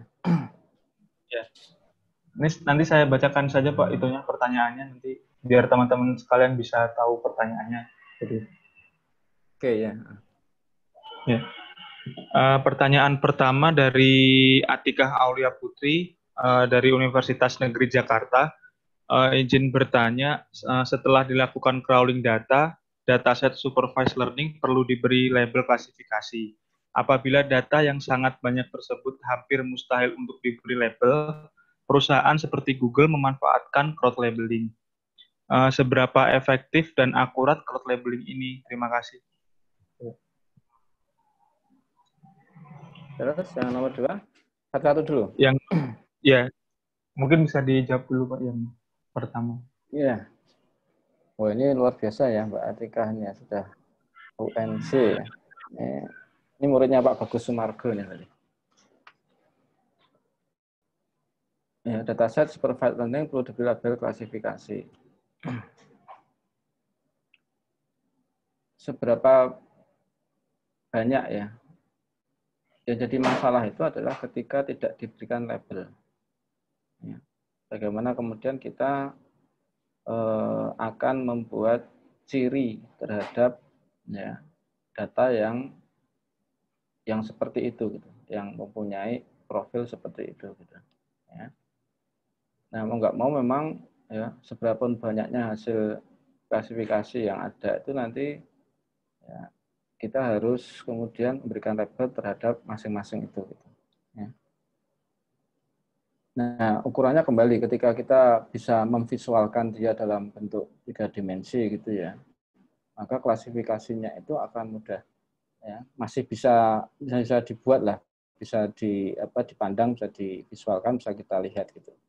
Tapi ketika sudah di luar 3 dimensi gitu, maka akan sangat susah bagi kita untuk memutuskan ya, kalau kita bilang hyperplane gitu, mana yang terbaik gitu. Ya. Nah, Google sudah bisa kemudian menggunakan crowdsource untuk labeling itu ya, crowd labeling itu. Ya. Nah, kalau kita lihat algoritma Google yang dibangun itu luar biasa gitu. Ya, dia sudah mengerjakan dengan memang seringkali bertahap itu. Ya. Tidak langsung jadi, tapi memang terus bertahap, dan bertahapnya itu sudah mereka masukkan juga dalam algoritma gitu. Sering bertambahnya data, maka kemudian bisa membuat labeling gitu. Ya. Semakin lama saya kira nanti klasifikasinya semakin banyak juga gitu. Ya, semakin macam-macam juga. Contoh misalkan ya, awal dulu ketika membuat klasifikasi tentang sebuah gambar. Ya. Dulu awal hanya bisa membuat perbedaan gambar antara manusia dengan misalkan mobil gitu. Ya. Kemudian buat klasifikasi lagi, berkembang lagi dengan motor, dengan sepeda, dengan pepohonan, dengan apa misalnya gitu. Jadi makin lama makin berkembang, makin detail gitu. Ya. Jadi memang klasifikasi memang makin lama makin berkembang dan harus ya makin mencirikan satu profil data tertentu. Ya. Insya Allah itu valid juga datanya, ya, akurat lah. Ya. Mungkin itu Mas Alfa. Ya, baik, terima kasih Pak. Selanjutnya ini ada pertanyaan dari penanya anonim gitu Pak. Jadi pertanyaannya, bagaimana atau apa yang dimaksud dengan model yang kita buat nantinya bisa dimanfaatkan oleh banyak orang? Bagaimana caranya? Ya, Terima oke. kasih. Ya, model yang kita buat tadi seperti yang saya contohkan ya, kayak yang ada di website tadi. Ya, model prediksi apartemen gitu, ya. Jadi dia melakukan modelan dengan random forest, ya. Setelah membandingkan sekian banyak model, maka itulah yang terbaik. Maka itu kemudian kita kemas, ya. Kita tanam model dalam server, ya. Kemudian kita membuat sebuah website baru gitu. Ya. Website baru itu misalnya tadi adalah prediksi harga mobil gitu. Maka kalau ada orang tanya gimana ya cara tahu harga mobil gitu, maka tinggal dikasihkan aja alamat website tadi gitu. Ya. Maka orang tinggal ngisi, oh saya pengen mobil misalkan Daihatsu ya tahun sekian ya, yang manual ya. Maka harganya berapa sih, tinggal klik aja gitu. Ya. Maka data yang dia inginkan masukkan itu kemudian diproses dalam server, masuk dalam model itu, maka model kemudian akan mengeluarkan hasilnya. Ya. Nah ini perlu belajar Pickle ya untuk menserialisasi, kemudian mendeserialisasi kembali data itu sehingga bisa digunakan ya, dimasukkan dalam website dan digunakan oleh orang banyak. Itu Mas Alfa. Ya, baik, terima kasih Pak. Selanjutnya ada pertanyaan atas nama Wahyu Okta Perdana dari Universitas Riau. Pertanyaan yang pertama, apa kombinasi antara SVM dan KNN sudah cukup untuk klasifikasi gambar? Dan pertanyaan kedua, selain menggunakan teknik berbasis leksikon dan KNN untuk menghasilkan fitur apa, teknik ekstraksi fitur yang lain Pak untuk meningkatkan akurasi dalam analisis sentimen? Terima Wah, ini kasih. luar biasa pertanyaan ini. Ini harusnya Pak Anang yang jawab ini. Oke, ya, dalam satu metode ya kita mengenal support vector machine ya. Kita mengenal juga KNN ya, K-nearest neighbor itu. Ya. Ada semacam tingkatan gitu ya. K-nearest neighbor kemudian SVM gitu. Kalau diterjemahkan ya, KNN ini sebenarnya radial basis function yang di SVM gitu ya. Dia sudah diterjemahkan dalam bentuk SVM itu karena cara kerja radial basis function di dalam SVM itu kan dia menggunakan nearest neighbor terdekat gitu ya. Sehingga nanti akan terbuat hyperplane yang rumit, yang bagus gitu ya. Nah, kalau untuk klasifikasi gambar saya belum pernah nyoba ya untuk yang gabungan antara SVM sama KNN ya. Biasanya memang SVM sendiri kemudian KNN sendiri gitu. Paling mudah memang KNN ya karena dia hanya melihat mayoritas data terdekat kan gitu ya. Sementara kalau SVM dia membuat pemisah ya di antara data-data itu. Yang terkenal memang dari SVM-nya adalah kernel trick-nya gitu. Ya, bagaimana kemudian kita bisa merubah gitu ya, bisa mengangkat data yang dari dimensi bawahnya ke dimensi atasnya gitu, dari satu dimensi ke dimensi kedua, dan juga ke dimensi ketiga dan seterusnya. Gitu. Nah, ini kernel track-nya kan di sana. Ya, cuman pencarian angka terbaik untuk transformasi ke dimensi atasnya itu yang menarik. Gitu, ya. Nah, data yang sifatnya hanya single gitu menjadi sebuah vektor itu juga sangat bagus. Saya nggak tahu dulu awalnya gimana gitu bisa ya bisa menemukan dari SVM itu luar biasa ya, bagus banget ya. Data menjadi sebuah objek yang dia punya mesh sama punya direction ya.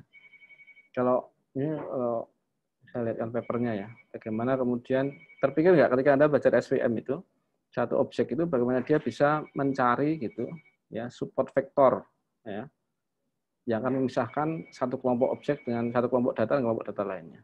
Ya.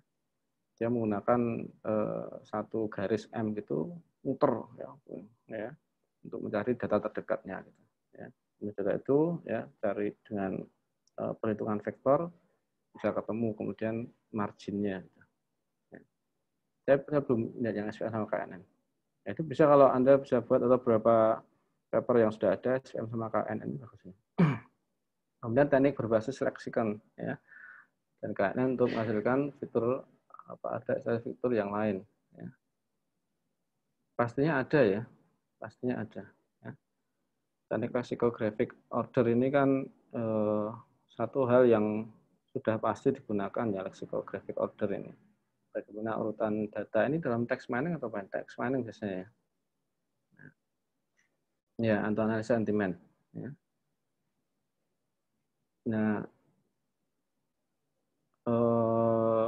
ini Anda bisa berkembang jauh lebih baik lagi kalau Anda bisa mempelajari TSNI itu. Ya. TSNI itu dia bisa kemudian mendekatkan kata gitu yang mempunyai kemiripan. Ya. Meskipun di awalnya itu tidak secara spesifik dikatakan mirip. Ya. Misalkan ada ya, kalimat misalkan si A senang bermain piano di pagi hari. Kemudian ada kalimat B, ada konser musik di gelanggang apa gitu, salah satu dengan beberapa alat, diantaranya adalah piano, gitar dan seterusnya gitu. Ya. Nah kalau di TSNI kemudian itu bisa bergabung sendiri gitu. ya, bahwa kemudian piano, gitar itu bisa mengumpul sendiri menjadi sebuah alat musik tanpa kita definisikan awalnya. Ya. Nah, ini sangat menarik ya. Nanti berkembang ke depannya. Anda belajar Grammarly itu yang sudah banyak iklan ya. Kalau kita buka YouTube ada Grammarly itu kan juga luar biasa ya. Kita ngetikkan beberapa kalimat dalam bahasa Inggris yang ngawur gitu, nanti disusun sendiri sama dia gitu. Ya. Nah, ini karena basicnya juga kalau kita menggunakan TF-IDF ya mungkin mirip dengan KNN akhirnya gitu, bahwa kata-kata yang sering muncul bersamaan gitu, maka mempunyai bobot yang dia cenderung kalau diketikkan bersama dia akan muncul gitu. Ya. Wah, ini menarik pertanyaannya Mas Alfa ini. Ya, mungkin itu gambarannya. Baik, terima kasih Pak. Ini ada pertanyaan dari Karel Hakim dari IPB. Apakah memungkinkan untuk melakukan unsupervised learning untuk data image, audio, atau video? Seperti itu Pak pertanyaannya. Ya, sangat mungkin ini. Ya, sangat mungkin. Ya. Karena sudah mengenal ya, integral image ya. Integral image. Jadi ketika kita punya data, kemudian kita pecah menjadi pixel gitu ya. Pixel ini kan kemudian kita terjemahkan dalam bentuk distribusi. Ya. Distribusinya ini namanya integral image gitu. Ya. Nah, konsepnya adalah misalkan ya, saya foto kayak gini, kemudian lampunya saya matiin, ya, saya ambil gambarnya lagi. Kemudian lampu saya terangkan seterang-terangnya gitu. Ya, saya ambil gambar lagi kemudian. Apakah kemudian ketika ini kita bisa nggak kita nyatakan bahwa orangnya sama gitu?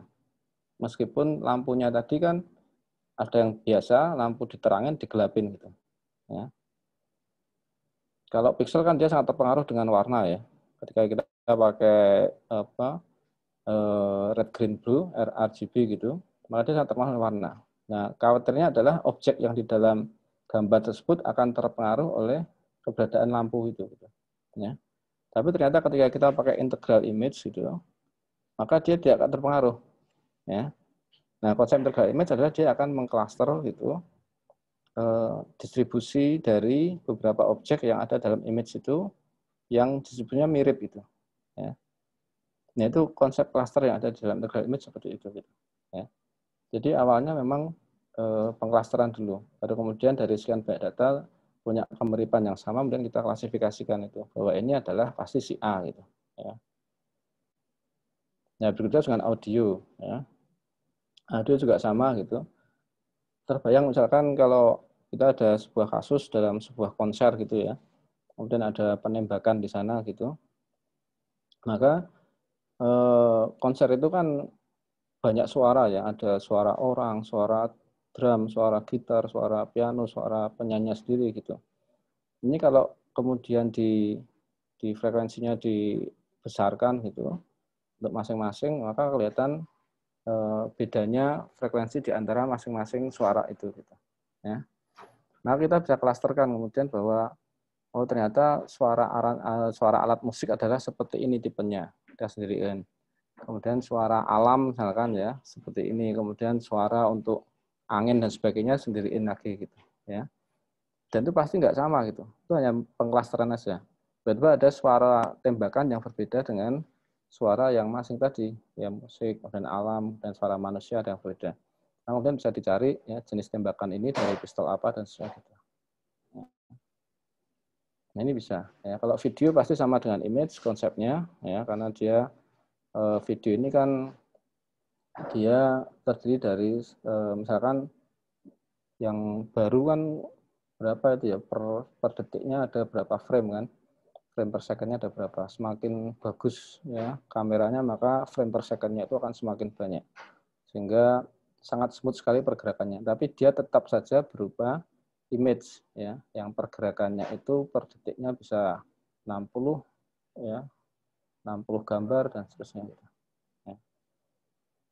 Jadi bisa dilakukan unsupervised learning gitu. Ini itu Mas Alfa.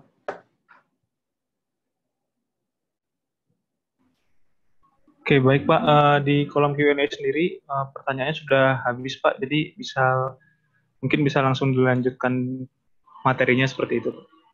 Oke.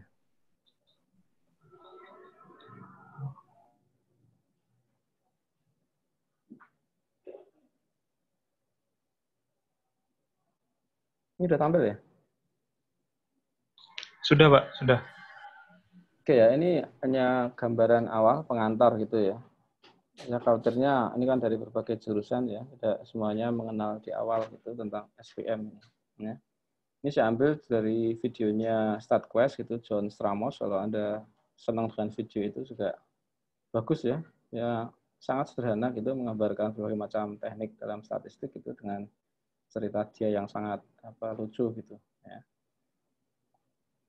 Nah ini awalnya dengan data ini menghitung berat sekelompok tikus percobaan ya. Gitu. Ya. Maka kita ambil yang warna merah adalah tikus yang beratnya ideal. Gitu. Ya. Sementara warna hijau adalah tikus yang obesitas. Gitu. Ya. Maka kita bisa meletakkan batas pemisah gitu. Nah, antara tikus yang ideal dengan tikus yang obesitas. Ya. Nah, misalnya kita letakkan di sisi yang mendekati ya, warna merah itu. Ya. Ya mungkin pantasnya di situ gitu, kita letakkan di sana gitu. Ya. Terus misalnya di situ. Nah, ketika ada tikus baru, kemudian kita ukur berat badannya, ternyata dia ada di sebelah sisi kiri. Maka dengan mudah kita akan mengatakan bahwa tikus itu adalah tikus yang ideal. Ya. Kenapa? Karena dia ada di sisi kiri dari batas pemisahnya. Ya. Ya. Nah, jadi kasusnya yang menarik ketika tikusnya itu ya, masuk sisi kiri tapi hanya sedikit di luar dari batas pemisah gitu. Ya. Apakah dia kita masukkan tikus yang ideal ikut warna merah atau dia tetap warna hijau gitu. Karena secara batas pemisah maka dia berada di sisi kanannya batas pemisah gitu. Sehingga pantasnya masuk hijau gitu. Tapi dilihat kok dia terkumpul lebih dekat ke arah yang merah gitu. Nah, ya, kalau dalam misal maka dia tetap masuk yang obesitas. Gitu. Ya, kalau dengan batas pemisah ya. Ya. Padahal seharusnya dia sebenarnya masuk dalam ya, kelompok yang ideal. Gitu. Ya kan? Nah, ini sangat penting ya bagi kita bagaimana cara kita untuk meletakkan batas pemisah yang tepat. Gitu. Ya. Ukurannya apa? Ukurannya ya kita menggunakan data yang paling ujung gitu dari masing-masing kelompok data itu. Gitu. Sehingga bisa membedakan persis dua kelompok yang memang seharusnya berbeda. Gitu. Ya. Nah, tepat di tengah. Ya. Tepat di tengah. Nah, ini yang kemudian disebut dengan margin. Ya. Semakin besar margin yang bisa kita buat, maka dia akan semakin jelas memisahkan. Ya. Ya, meskipun long distance relationship gitu, tapi kalau hatinya masih tercantol itu ya susah. Gitu. Ya, jadi memang harus sudah dipisahkan benar. Gitu. Udahlah cari yang baru misalnya kita. Ya. Biar marginnya makin jelas lagi. Ya. Kalau udah mantan tapi masih deketan gitu ya nggak jelas marginnya gitu. Ya, itu kan susah ya bagi orang lain untuk kemudian mendekati susah. Gitu. Ini sampai sana Mas Alfa udah punya cewek belum ini? Waduh. Oke ya. Nah, itu datanya masih mudah. Karena apa? Karena ya data satu garis gitu ya, satu dimensi gitu. Nah, kebetulan memang datanya pisah gitu. Nah, kalau misalkan ya, ada data tentang jumlah dosis yang apa yang diberikan pada pasien gitu. Ya. Nah, kita akan kemudian tanyakan bagaimana menentukan batas pemisahnya jika data seperti ini. Ya. Nah, warna merah adalah pasien yang tidak sembuh ya dengan dosis obat tersebut gitu. Ya. Sementara yang hijau ini adalah yang sembuh. Ya. Artinya apa? Artinya pemberian dosis itu harus tepat. Ya. Kalau kurang dia nggak sembuh, kalau kelebihan dia nggak sembuh, ya dia memang harus tepat. Ya. Kira-kira kemudian kita letakkan batas pemisah antara yang sembuh dengan yang tidak sembuh berdasarkan dosisnya itu di mana? Ya. Apa kita letakkan sini, ya. Ya, ternyata dosisnya adalah harus gini gitu, ya.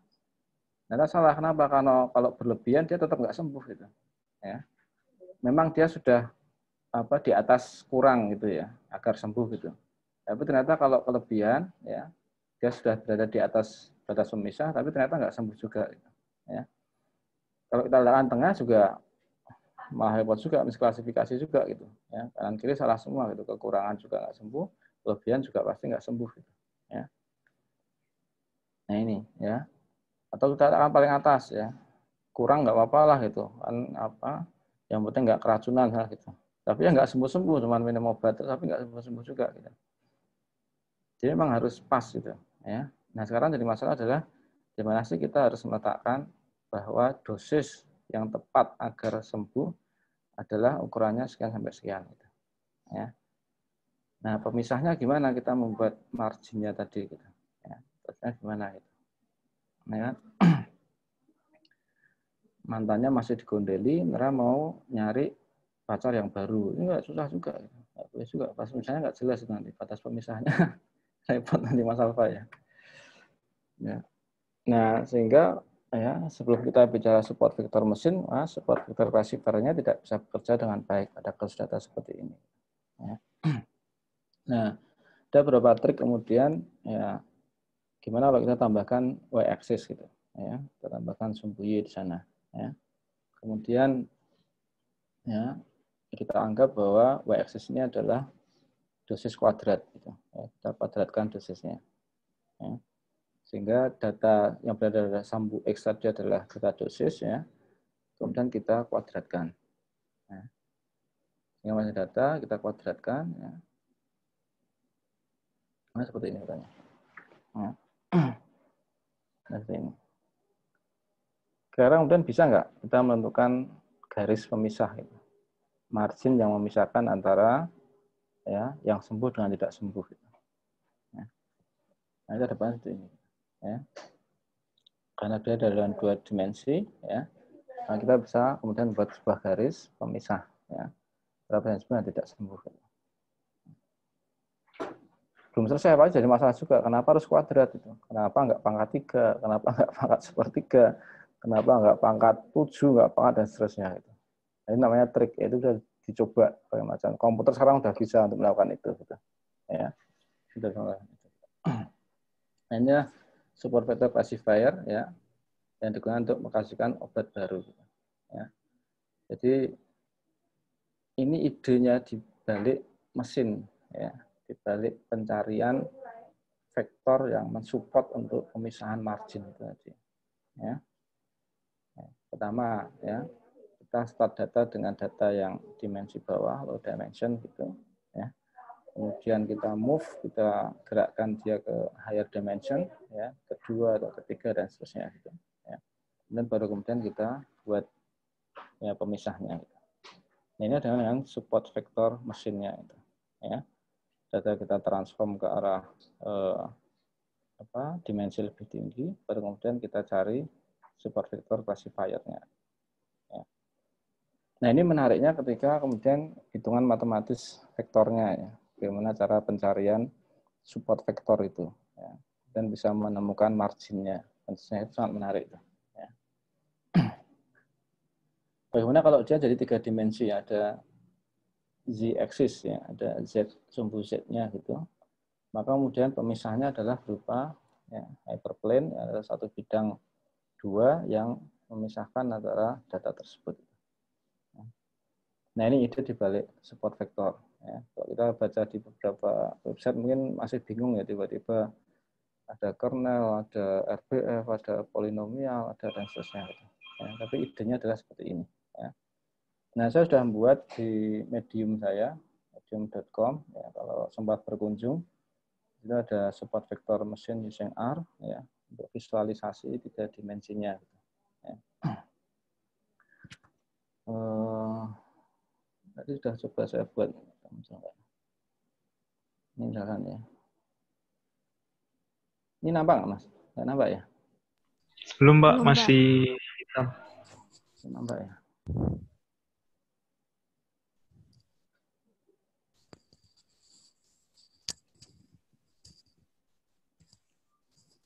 Ini nampak? Sudah, Pak. Ya, sudah Pak, kelihatan. Ya. Ini saya mencoba membuat random number ya. Kemudian saya plotkan 100 data ini ke sini gitu. Ya. Kira-kira bisa nggak kita membuat hyperplane-nya gitu. Pemisah antara warna titik warna merah dengan titik warna hitam ini. Bisa nggak kira-kira? Nah, di medium saya itu ada caranya untuk bisa membuat pemisahnya ini. Ya. Coba kalau saya jalankan sebentar di arc-nya.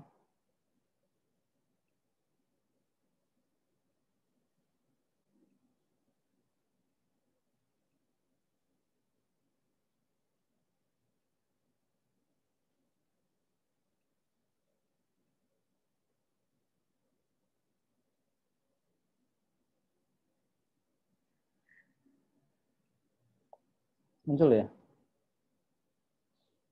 Sudah kelihatan? Sudah, Pak. Ya, sudah Pak. Hyperplane-nya ya. Nah itu ya. Jadi meskipun tidak sempurna dia mengklasifikasikan, tapi sudah ya. Warna merahnya saya gedein nggak ini? Nampak ini? Sudah, Pak. Nah, ya. Jadi memang ada beberapa titik ya merah yang berada di hitam gitu, di kumpulan hitam ya. Dan juga beberapa hitam yang masuk di merah. Ya. Nah ini bisa dicoba berulang kali, beberapa kali gitu, kemudian untuk menemukan hyperplane yang tepat untuk support vektor classifier-nya. Ya. Nah ini contoh untuk SVM ya, contoh untuk SVM seperti ini. Nah ini kalau rumit ya, kalau ribet gitu. Ya, bisa nggak kalau kemudian pokoknya kita masukkan data, nanti pasti keluarnya yang kita inginkan gitu. Ya, nggak usah kayak gini-gini lah, gini ini susah gitu. Ya. Kita nggak perlu tahu dalamnya, yang penting ketika kita masukkan data, kita pengen misalkan keluarnya ya A, ya, kita masuk data ini, dia pasti nanti masuk klasifikasi yang B, kalau data ini lagi masuk yang A lagi, bisa nggak gitu? Ya. Nah itu kita gunakan yang pakai neural network gitu, ya, artificial neural network. Nah,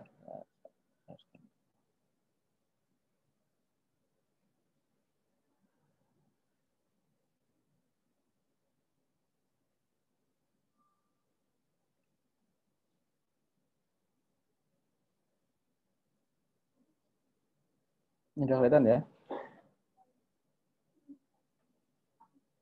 Sudah kelihatan Sudah, ini? Pak. Sudah ya? Sudah. Ya, neural network ya. Contoh yang sering digunakan adalah data iris, bunga iris itu. Ya, bunga iris. Nah, kalau kita ketikkan di Google maka muncul macam-macam itu. Ya. 3 spesies bunga iris yang paling terkenal ya Setosa, Virginica, sama versicolor itu. Ya. Iris for dataset ini sudah lama ya, berdasarkan papernya dari Fisher tahun 1936. Tapi menurut UCI Machine Learning itu data inilah yang paling sering digunakan, the most used data ya. Ini yang paling sering digunakan, data iris flower ini. Ya. Di R sudah ada juga, tinggal kita panggil aja iris gitu. Nah ini yang 3 spesies utama yang sering digunakan dalam klasifikasi bunga iris. Ada versicolor, ada virginica, ada setosa. Ya. Bisa tahu bedanya nggak?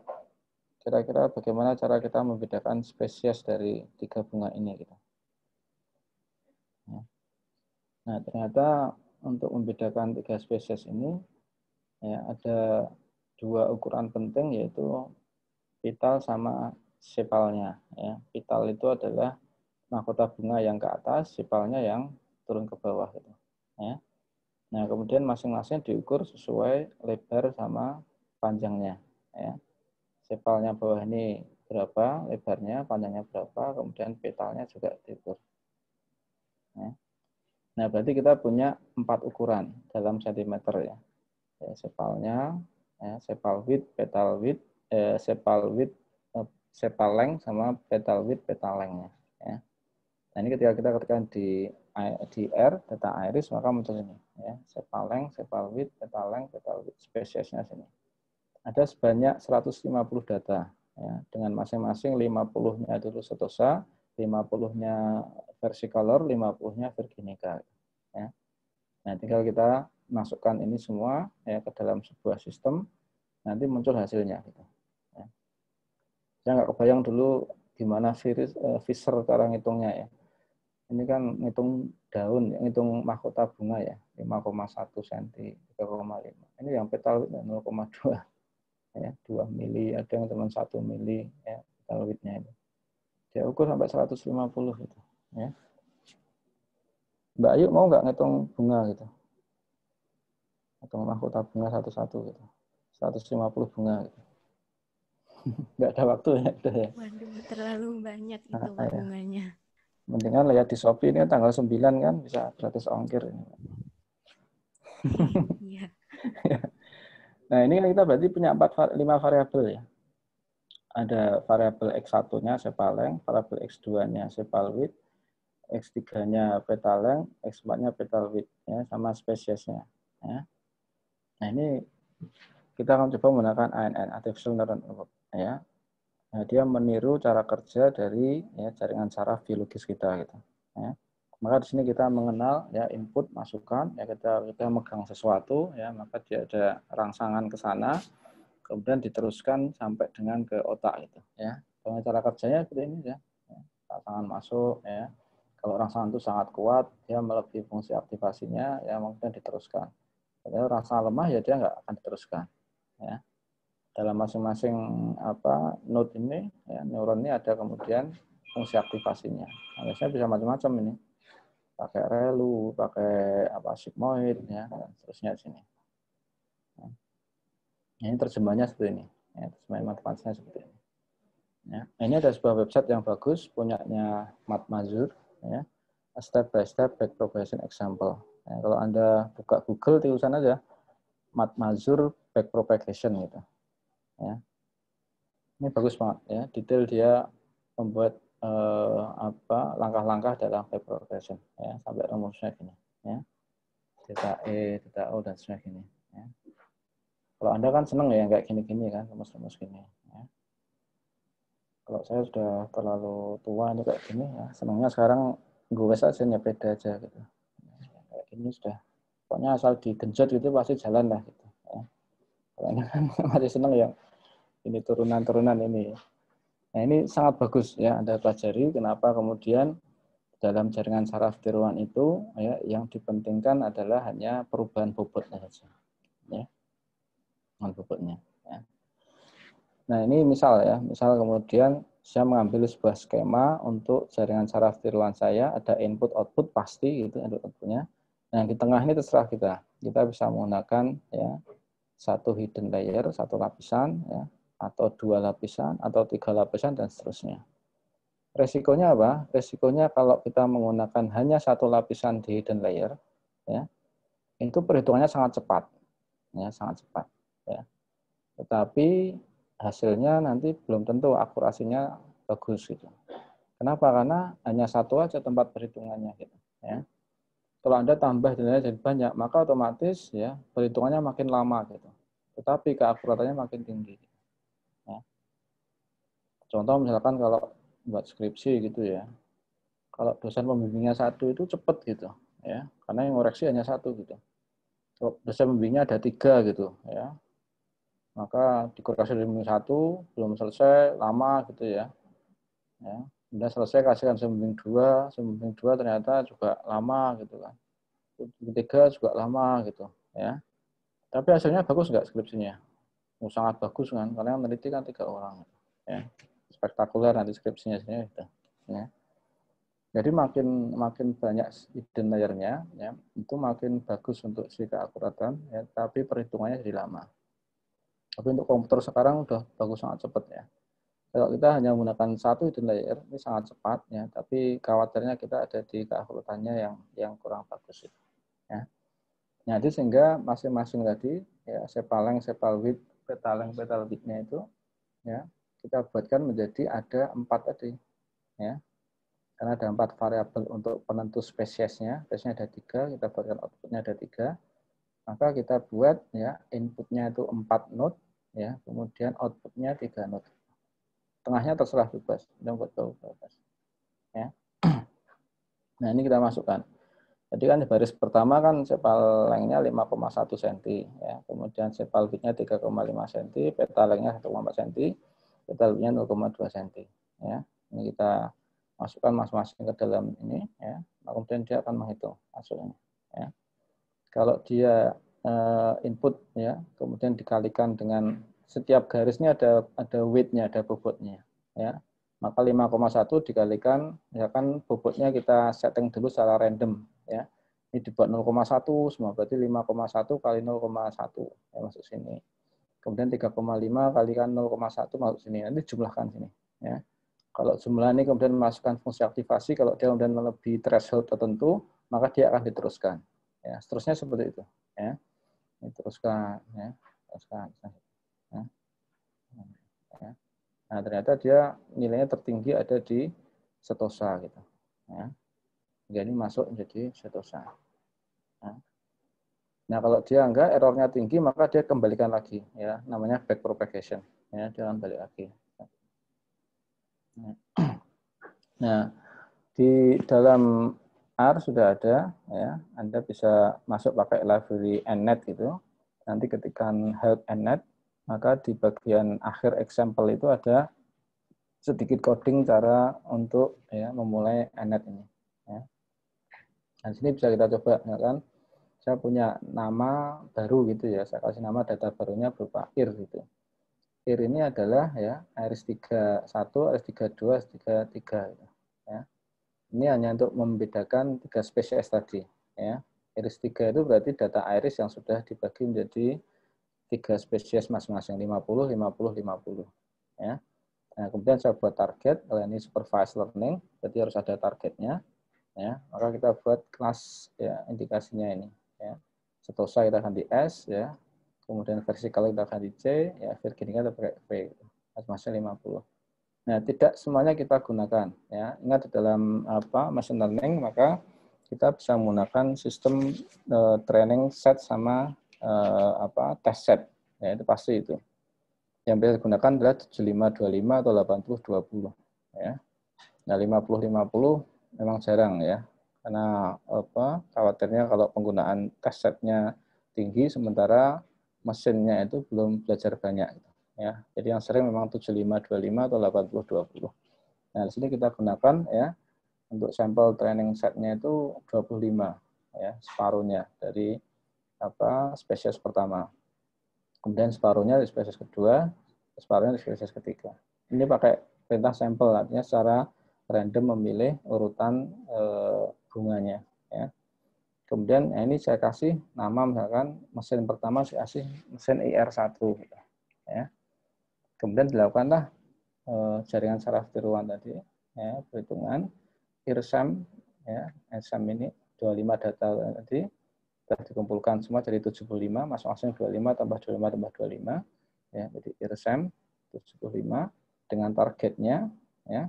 Ini saya punya size-nya 2. Ya, jadi hanya menggunakan ini hanya dua denier, ya. Dua denier atau 2 node nih, ya. Ini ada keterangan masanya di help-nya, ya. 0,1 max iteration 200 gitu, ya. DK ini karena kita menggunakan WDK, ya, gradient descent gitu, kita pakai penurunan peluruhan 5E/4. Ya. Nah, kemudian kita kombinasikan, ya, tabelnya ini sehingga kita akan ketemu, ya, seberapa banyak terjadi misklasifikasi atau klasifikasi, ya. Ini bisa dicoba di nnet-nya, ya. Nah, itu gambaran dari penggunaan jaringan saraf tiruan, ya. Jaringan saraf tiruan, penggunaan jaringan saraf tiruan. Mohon Untuk maaf metode, Pak Hakim, okay. Karena keterbatasan waktu, mungkin ya. penyampaian materinya lebih dipersingkat lagi karena sampai jam 10 saja ya Pak. Mungkin bisa nanti langsung ke closing statement atau ditambahin materi sedikit lagi aja. Oh, ini nggak bisa nyoba ya, udah habis lah berarti. Itu tinggal kita run aja satu persatu tadi, ya. Kemudian bisa melihat hasil akhirnya seperti apa, ya. Tapi yang pasti gitu, bagi Anda yang suka dengan data ini dan analisisnya gitu, untuk SVM sama ANN itu sangat mudah, sudah ada di internet ya. Anda tinggal ini aja, misalkan kalau searching itu ya tambah kata example gitu, example of SVM, ya, example of ANN. Anda suka pakai pattern untuk R, maka tambah example of SVM using R, ya, using Python. Kalau setelah itu cari masih susah lagi, tambah aja depannya simple gitu, simple example ya, of SVM using R gitu. Ya.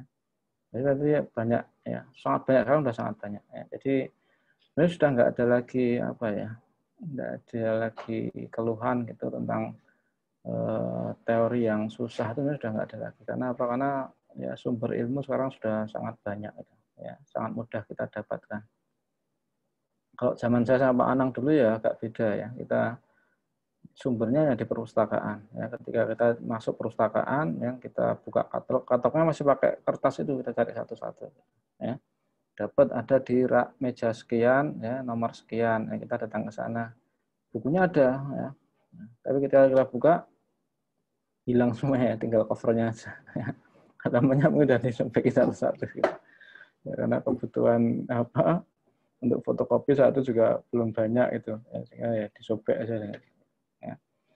Ini pengalaman beda dengan Anda sekarang. Anda sekarang kan data terlalu banyak ya, kemudian sumber ilmu juga dari berbagai macam tempat itu.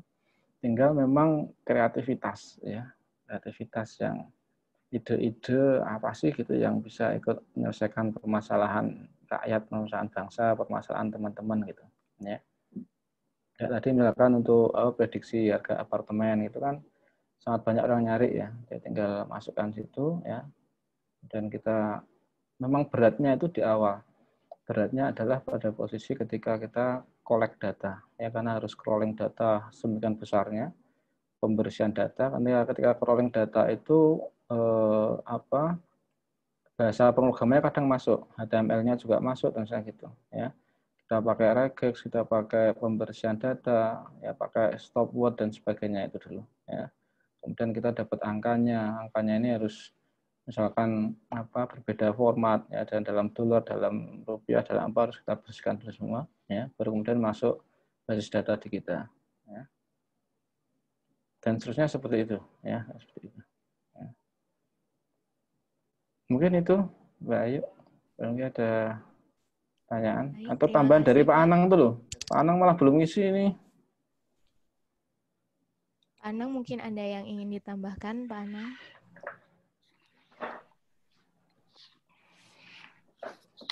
Sudah cukup dan sudah banyak. Pak Anang. Nih harus berpindah ke lain hati nih masalahnya. Laptop satu udah nyala. Luar biasa. Harus ada SVM-nya loh Pak, pemisahnya loh Pak. Dipisahin sama ini doang, sama garis sedikit lah. Saya kira tadi sudah banyak Pak Hakim, terima kasih ya atas, ya mudah-mudahan teman-teman mahasiswa semakin menjadi jelas, menjadi clear gitu kan ya, apa yang sedang kita hadapi gitu kan ya. Ini video saya kok kayak terang benderang banget ya. Ya walaupun ya ini kan sebenarnya kuliah kita ini adalah sebagai pembuka ya, pembuka inilah. Lebih dalamnya sih teman-teman mahasiswa itu silakan untuk memperdalam karena tentu sesuai dengan minat dan ininya masing-masing ya. Tapi mudah-mudahan ini adalah kuliah kita ini adalah sebagai pembuka bahwa inilah problem-problem yang sedang kita hadapi di sini. Dari semua itu semua ya background yang sudah diperoleh di statistika, yang teman-teman yang dari statistika itu sangat sekali bermanfaat dan tinggal menambah keterampilan tadi yang saya kira Pak Hakim sudah memberikan ilustrasi yang contohnya yang terakhir lah gitu kan ya, neural network. Kalau cuma nanti ngerjakannya pakai perintah NNet something terus side sama dengan mau 3, mau 5, mau 7 gitu kan gampang kalau nulisnya. Nah, cuma bagi teman-teman statistik, ini bagi kita yang bekerja di data science dengan background statistik, ini kan harus tahu kan gimana kerja di belakangnya itu, gitu kan ya. Kalau nuliskannya itu sih ya nanti semua juga insya Allah bisa kan, gitu kan ya. Dan contoh program sudah ada di mana-mana ya. Tapi kita jangan lupa bahwa di belakangnya itu why-nya itu dan nanti data seperti apa yang harus ya, atau yang cocok dipakai untuk itu adalah PR bagi kita semua. Oke, saya kira mungkin dari saya cukup itu aja, dan ini bukan nambahkan, ini hanya karena tadi disuruh ngobrol ya saya ngobrol dikit lah. Gitu. Nanti kasihan Pak Hakim kalau nggak katanya saya suruh ngobrol dikit. Ini.